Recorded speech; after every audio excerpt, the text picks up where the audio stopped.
So like what you're asking, like what, just like the passage of time, how that's improved, I guess. Yeah, how do you feel like going from episode 30 and now you're on 104? Do you feel more comfortable? Has the show transformed? Has anything like that Yeah. changed? Oh, 110%. I mean, I think for one, my confidence has grown exponentially. I think there's something about when you do like 100 episodes where you interview someone in person, and like have like a whole setup and everything, and like put like, because you've been in there. I have lights, I have curtains. There's a certain environment to it, and I think any regular Joe, if they step into that, no matter what, they are going to get nervous. And for someone who's always been like a very anxious, nervous person, it kind of made me realize like, hey, I'm not the only one that feels like this in a situation. I still to this day have anxiety before every episode, every show. Like it's just it's a constant thing. But I feel like I run with it, and it's almost like a juice in a sense.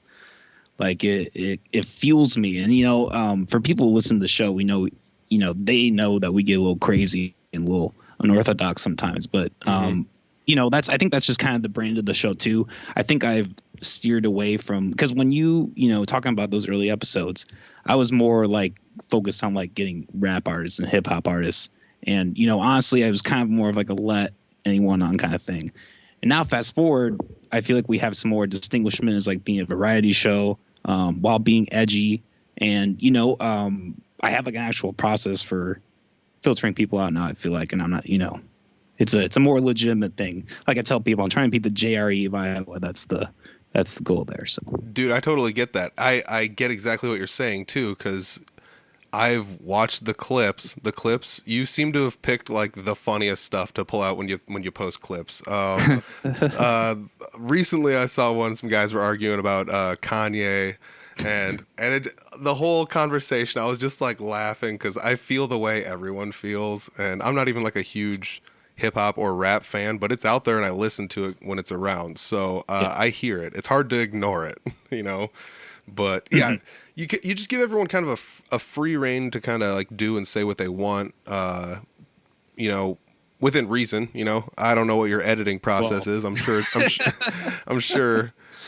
I'm sure you've got your own editing process, but yeah, like I totally get it. So that would probably be the one big difference between yours and mine is most episodes are okay, but I do reserve the right to just like hard edit things because I'm trying to like build like a positive community for the musicians, whatever.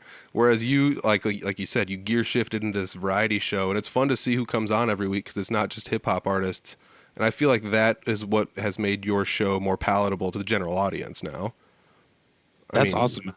I mean, that's just a thought. That's one reason I think that my podcast has gotten to like this plateau that like almost has not moved in a long time. It just won't get any bigger because I think I've tapped out on the people available in the market for what my podcast pertains to, maybe.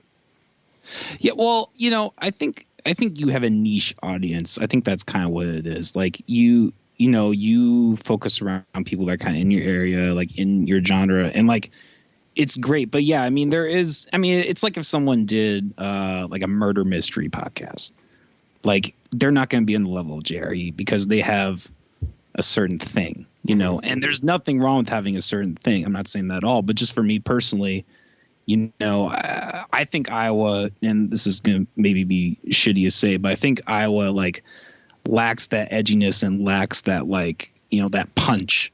And I'm really trying to bring that punch. Yeah. And I think podcast is like it's a new form. It's a great way to do it. So, yeah.